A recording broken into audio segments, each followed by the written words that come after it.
안녕하세요. 의료생명공학과 조정현입니다. 저는 충남 청양에 살고 있고, 청양은 비교적 청소년 인구 비율에 비해 노인 인구가 많은 초고령 사회에 속합니다. 그렇기 때문에 첫 번째로 많은 노인 인구에 비해 노인 일자리가 부족한 문제가 있습니다. 평소에 공원이나 거리를 돌아다니다 보면 앉아서 쉬고 계신 어르신들을 자주 볼 수 있습니다. 청양은 노인 사회활동 지원 사업이라고 해서 공원이나 도로 주변 풀을 뽑는 등 노인을 대상으로 한 활동이 진행되고 있지만 활동 빈도도 적고 참여자 수도 한정되어 있기 때문에 일자리가 부족한 상황이라고 할 수 있습니다. 이와 관련하여 노인 사회활동 지원 사업에 참여하고 계신 어르신과 인터뷰를 해보았는데요. 일을 하지 않는 기간 동안은 가만히 앉아서 보내는 시간이 많지만 일을 함으로 인해 금전적인 소득을 얻고 여러 사람을 만나면서 우울증을 해소시키며 운동 효과를 얻게 된다고 말씀해 주셨습니다. 이러한 일자리 관련 문제가 발생하는 이유는 사회활동 프로그램이 부족하기 때문에 무료함을 느끼는 노인 수는 늘어나지만 그에 비해 일자리를 신청할 수 있는 자리가 한정적이고 선택지 역시 부족하기 때문입니다. 해결 방안을 생각해 보았을 때 단순 노동 형태의 일자리보다 시장형 일자리 같은 연령과 계층이 다양한 양질의 일자리를 확대하는 방안이 있습니다. 일자리뿐만 아니라 노인이 노인을 직접 돌보는 노노케어 같은 봉사활동 제도를 도입하는 것도 좋은 방안이라고 생각합니다. 또한 요가나 미술, 언어교육 등 마을 단위별로 방문 프로그램을 진행한다면 노인을 포함한 주민들의 사회활동 참여에 큰 도움이 될 것이라고 생각합니다. 지역 내 노인 인구와는 상대적으로 학생 수는 적은데 사진 속 초등학교는 학년별 학급 수는 하나씩이고 학생 수도 한 학급 평균 13명이며 그에 따른 교사 수도 적기 때문에 다른 학교에 비해 교육적 차원에서 문제가 발생할 수 있습니다. 학생들의 입장에서 살펴보았을 때 학생들 간의 친밀도나 공동체 의식을 함양할 수 있지만 다른 측면으로는 제한된 인간관계에 따른 사회성 발달 한계에 부딪히게 됩니다.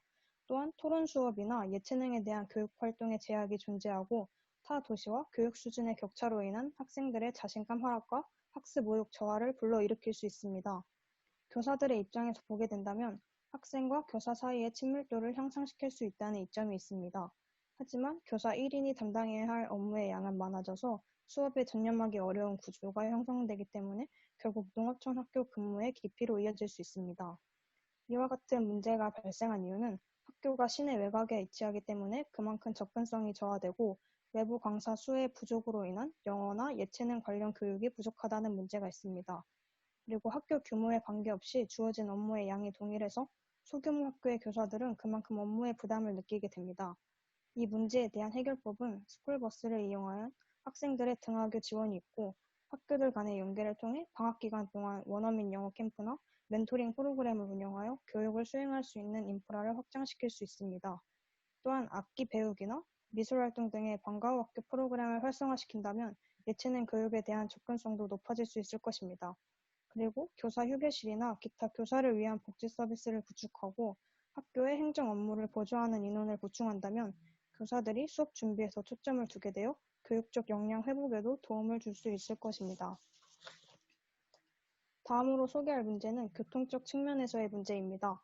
사진에 보이시는 것과 같이 시내 시외 버스를 통틀어서 버스의 배차 간격이 길고 운행 차량 수가 적다는 것을 알 수 있습니다. 시내 버스의 경우는 주말과 공휴일에 운행하지 않는 버스가 많기 때문에 외출 시에도 제약이 발생하게 됩니다. 그리고 이 사진은 터미널로 향하는 골목의 사진인데요. 이 골목에 주차된 차량으로 인해 버스가 지나가지 못하는 상황이 빈번하게 발생합니다. 이 문제에 대해 버스로 통학하는 학생과 인터뷰를 해본 결과 시간대가 맞는 버스가 없어서 이동에 불편함을 느낀다는 것을 알 수 있었습니다. 저 역시 몇몇 대면 수업으로 인해서 통학을 하고 있는데 수업 시간에 맞는 버스가 없어서 항상 첫 차를 다니고 있어서 충분히 공감할 수 있는 내용이었습니다. 그리고 터미널 인근 상가 관계자의 인터뷰를 통해서는 터미널 골목에 주차된 차량으로 인한 차량 정체와 소음 유발에 불편함이 있다는 것을 알 수 있었습니다. 교통적 측면의 전반적인 문제는 인구 부족으로 인한 버스 승객수의 감소이며 부가적인 원인은 무분별한 길거리 주차라고 할 수 있습니다. 이에 대한 해결 방안으로는 버스 운행이 상대적으로 적은 마을을 중심으로 택시를 지정하여 운영하는 방법이 있습니다.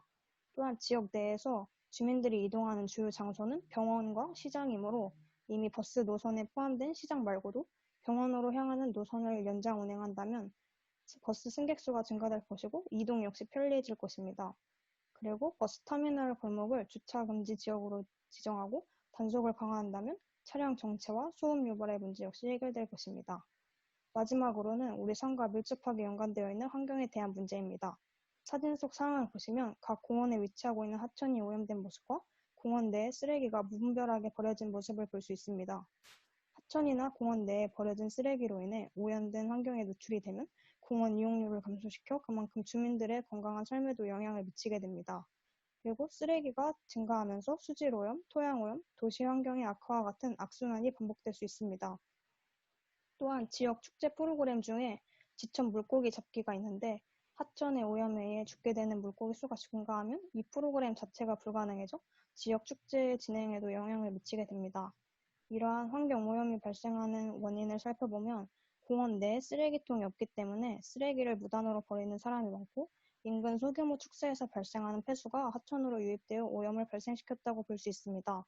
이를 해결하기 위해 공원 내에 분리수거통을 비치하고 요양원 같은 시설 말고도 지역 내에서 가능한 봉사활동 영역에 환경 정화 활동을 포함시켜 학생들이나 자원봉사자들이 봉사할 수 있도록 하는 방안이 있습니다. 그리고 무엇보다도 환경 문제 해결을 위해서는 주민들의 참여가 중요하기 때문에 조깅을 하면서 쓰레기를 줍는 플로깅이 생활화될 수 있도록 캠페인을 실시하는 방안이 있습니다.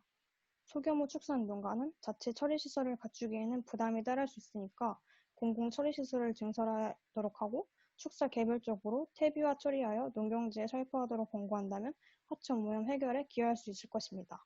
이상으로 발표를 마치겠습니다.